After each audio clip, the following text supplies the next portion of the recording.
Greetings from Chattanooga, Tennessee. We have made it safe and sound back from Egypt. And in case you're new around here, we are Chad and Claire. And for the past 9 months, we've been traveling internationally as we embark on trying to visit 50 countries around the world. And before that, we actually traveled around the US for 1 year in a tiny self-converted Ford Transit Connect. Today we have decided to do a Q&A because the last time we did one of these was, I believe, 2 years ago. So a very long time, and I know you guys have lots and lots of questions. So with that, let's hop into the video and answer all the things that you're wondering. On Instagram, I had a Q&A box. You guys sent in all your questions, and let's see what the first one is. Since you guys are with each other constantly, do you ever grow tired of each other?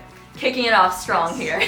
The answer is yes and no. I actually wrote a post about this recently saying that we say you're so annoying like 20 million times during a day, back and forth, constantly, because we spend every waking moment in each other's presence. Yes, But the thing is, like, anytime I'm bugging Chad, poking him, bothering him, he's like, you're so annoying. I'm always like, well, one day I won't be around and you're gonna be oh so very sad. And then he's all like, oh, and then we're like, ah.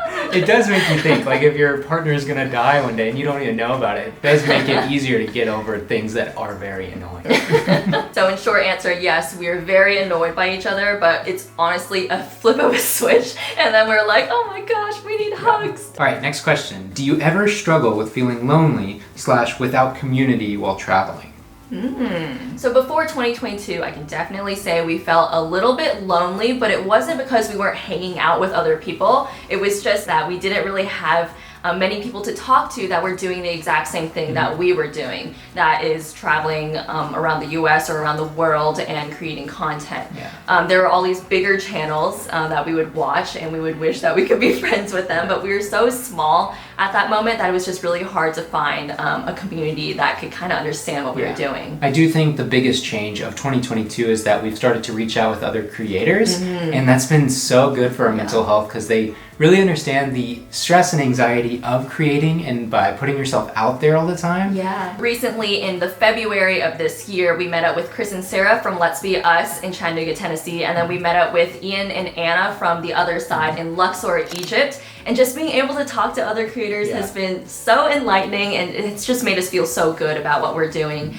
Just being able to talk to someone about like dealing with mean comments or like the struggles and anxieties that come with putting your life on a very public platform for people all over the world to see, and then also just like strategies for growing our business altogether. But I would say before 2022, our relationship with our audience on YouTube, on Patreon, and Instagram has really been this fire that has kept us going and kept us creating. It was a really motivating community that was always cheering us on through whatever we decided to do, and it really did help us push forward with what we were doing and just continuing on with all the dreams that we had. How are you adjusting from van life to house life?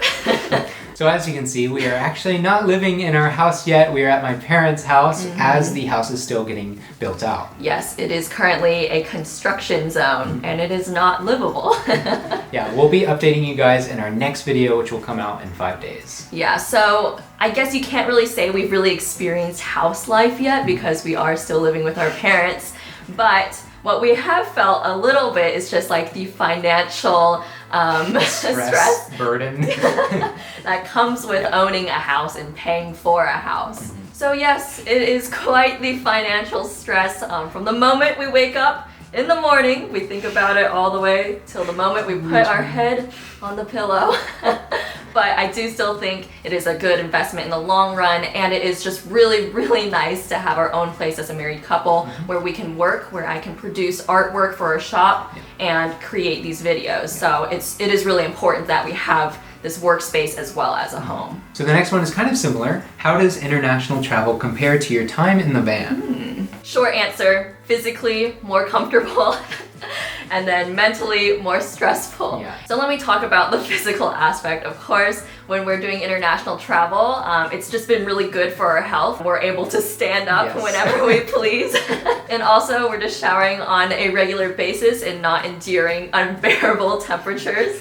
from our home. Yes. So I do think it's been a step up. A step up for sure. But I do have to say that mentally, the international travel has a lot of stress because unlike the videos in the van where it's just us, we can make whatever we want, with the videos that we do internationally, we are trying to take into account that we're trying to capture a culture in a place, even though we're tourists, we can only see it for a little bit. We try to do our best to understand it and to show it to you guys. So there's definitely a lot of stress with that, as well as planning. Like how do we book all of our accommodations, the things that we're gonna do, and budgeting for it all. And that's obviously with us and how we like to travel, and while making these videos, we find that planning helps us a lot. We know that other people don't travel that way. Another thing that does come with international travel versus our travels in the van is we do need to figure out a new language or a new currency, and also just figure out our mode of transportation, because when we were in the van, we always had our car, we always had our home and all of our belongings with us. When we're doing international travel, it's our carry-on, and we have to figure out how to get from place to place. Any plans for van life again ever?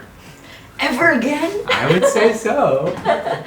So I would definitely say that we would love to live in a van again, just not a Ford Transit Connect, because that's just too much. Yeah, I do think that was a one-time thing, and I honestly still don't know how we lived in that thing together for a year. It was so small. I don't know how we got the courage where it's like, all right, we're graduating, now we're gonna hop in this van immediately. Yeah. I don't know how we came up with that, and I also don't know how the van did not break down.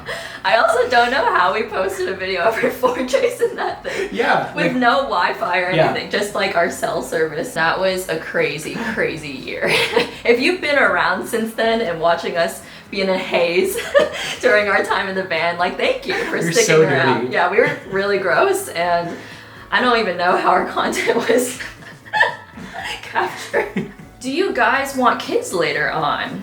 Ooh, I feel like we always get this question. I think so. Yeah. Can't say for sure that it's gonna be in the next like 3 years or anything. Yeah. Because we are still 23 years old. Also financially. Yeah, financially. But what we have talked about between the two of us, like over and over, is whether we want to continue traveling the way that we do if we do have kids. Obviously, it would change a lot of things because you have little ones to take care of. So, I don't know. We'll cross that bridge later. We'll see. Gotta stick around. Is this officially your job / source of income? And I think this actually pairs pretty well with another question on here. How do you afford to travel? And that is probably our most frequently asked question of all time, and we are happy to answer. Yes, how do we? Let's answer the first question first. So is this officially our job / source of income? Yes, it is. Officially, we are YouTubers. I guess we've been doing this for a while now. Yeah. It is hard for us to have the confidence to say that. Yeah. Because most of the time, your job is defined by how much money you make. And because we don't make much money, it's hard for us to be like, yes, this is our job, this is our business, this is how we're thriving, because we're not always thriving. Right. And anytime people ask, like, how much money do you make? And we tell them an amount, they're like, that's it? And they don't just don't believe that it is our job because we make so little. But I do think a job is more than just the money you make. It's just like your passion and what you're pursuing and what you're building your life towards. So yes, I do think that it is our job, and it is somewhat our source of income. All right, so let's break it down for you guys. We have 3 sources of income. It's going to be YouTube, Patreon, as well as our online store where Claire makes her beautiful artwork as well as paintings and other things that we're able to sell. Merchandise, things like that. Yeah. So let's first talk about how much we make on YouTube. So it definitely varies drastically depending on how many views we get in a month. So some months, if we don't get as many views, it's going to be around $500. Yeah. And then other months, it can be as much as $1,500. But we would say that on average, we're making about $1,000 from YouTube, which equals out to about $12,000 a year. Now let's talk about Patreon, our second source of income. Right now we are making $389 a month from Patreon. And we actually list how much we make from Patreon publicly. So you can go to our Patreon anytime and see how much money we're making from that. And I do want to be transparent, because if you are supporting us on Patreon, I want you guys to know how much we are making from that platform. So also, if you do want to join us on Patreon, we really would support, or not support that. We would support that. Yeah. We would really appreciate that. Tad here recently made a video about how we plan our trips, and it's very detailed, and he did a really good job. So we do have like Patreon exclusive videos. if you'd like to join us there, we would love that. Insert plug.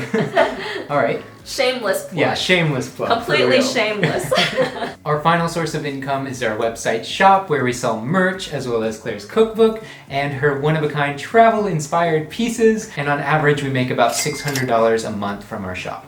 A lot of the times people ask, why don't you keep the artwork that you make? And the thing is, I can sell 2 paintings and it'll pay for a plane ticket, which is just really, really convenient for us. It does pay for some of the more expensive things, and that is why I'm always trying to sell the art and not keep it for our home. Now, addressing the second part of the question, how do we afford to travel? Yes, it is from our little streams of income, but also the most effective thing is saving. Yes. I came from Asian immigrant parents, and they were always saying, time after time, over and over again throughout my whole childhood. Yeah, they really. Yeah, they really were. If you don't spend $1, you make $1. And so any money that we don't spend, we get to save it and spend it elsewhere for something that's more important. So that is why we're always traveling on a budget. And oftentimes we get so many comments saying, you're too cheap. Yeah. And yeah, we really are, but it's allowing us to continue doing what we're doing and traveling around the world. Yeah. And I have to say, Claire has really ingrained that. Yeah, Because he's like even more frugal than me now. Because I've been booking our trips and I've gotten to the point where Claire's like, all right, this is just too cheap. Sometimes, there's a balance. Yes, there is a balance. So some days we are sleeping in beds that are like concaving, or they are damp, or there are flies biting my face at night. But you know, we are still saving money, and it's allowing us to proceed forward with our dreams. So yes, we are cheap. We do travel on a budget, but it is like one of the biggest reasons as to why we can continue doing what we're doing. With all of that said, I do want to make the point that throughout all of our travels in the van as well as internationally, we have been breaking even with our income and our expenses. Yes, every single month. Yeah. So, yay! I'm currently editing the video and I realized that we actually forgot a very important part as to why we were able to start traveling on a budget right after college. And I did quickly mention this in our very first video we ever posted on YouTube, but that is because of my personal savings. And as I said, I was raised by very frugal parents, and so from a young age I was saving any money I ever got for my birthday, Christmas, Lunar New Year, all of that was saved. And then I started working pretty young. Around the age of 11, I was teaching kids how to draw at a local art studio, and because I was an artist, I did enter a lot of competitions. Me being quite competitive, I did end up winning a lot of them, and I got lots of monetary awards, which was really great. And then moving forward into high school, I started to do realistic portraits or just artwork to sell to many different people. And then I also started waitressing, and I did that for 7 years, and I literally saved every single penny from it. And when I tell you that I did not spend money on anything, I'm not kidding. I did not go to any concerts, I didn't do anything fun, rarely went out to eat. I literally wore my boots until they were falling apart, like the soles were coming off. I was hot gluing it back on and then coloring the hot glue with brown Sharpie so that you wouldn't notice.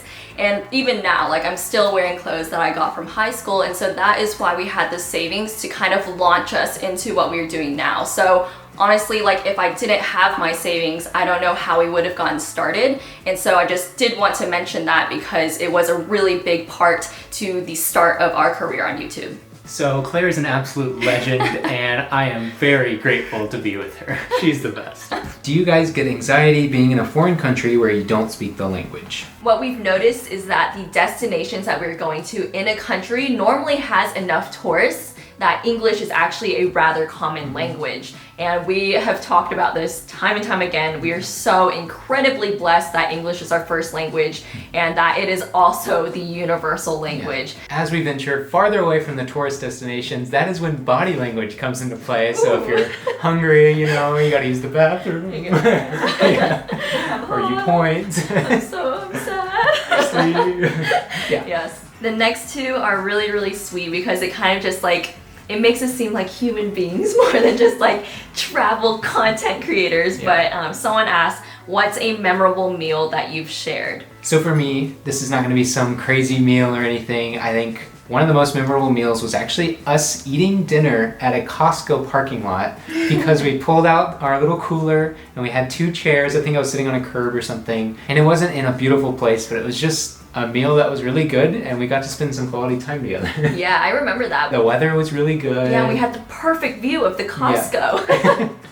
I might actually also have a van meal. I think because in the van, the meals were something that we always looked forward to because that was one of the highlights of our day because living in there was so difficult. Yeah. We have really great memories of mealtime. Yeah. And so mine would probably be on the California coast. I made some stovetop nachos for the very first time, and Chad was so excited. He kept telling me, is there gonna be cheese? Yeah, I'm like, of course there's gonna be cheese. And we were like loading on the cheese, and it was so, so beautiful. You know the California coast, it's gorgeous. Cliffs going straight Is into this the the ocean. one that I ate all of it? Yeah, and that might be another highlight. He ate all of my nachos. It was a huge skillet. Yeah, it was a big skillet.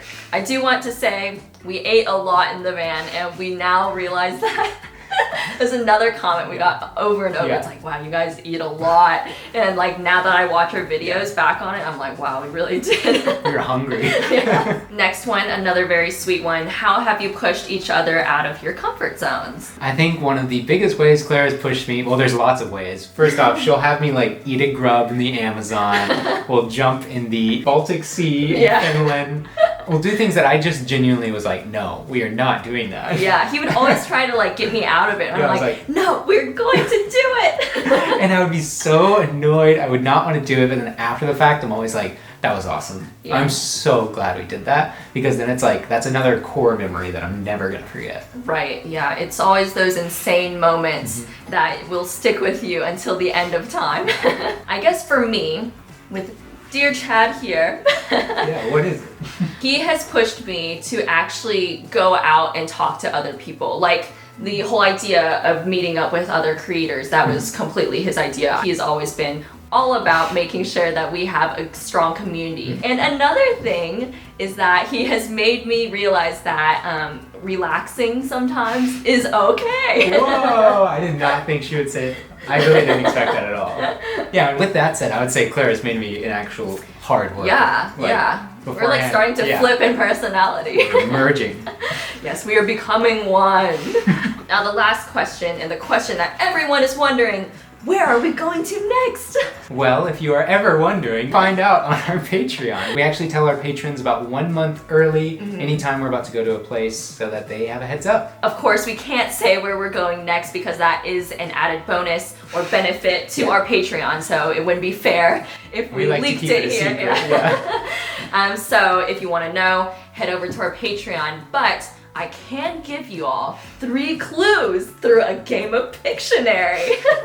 Alright, how are you gonna do it? If they've been to the country, I think they would know. Image number 1. Claire's stressfully drawing over here. Clue number 2. Good luck, guys. All right, third clue. Let me know if you can guess where we're going. This concludes our Q&A video. There are, of course, a lot of questions we didn't get to because we were on a time crunch. But if you would like to follow along on our 50-country goal and watch us explore the world with our budget lifestyle, I guess, definitely hit subscribe. And with that, we will catch you guys next time with a video on our house. Bye!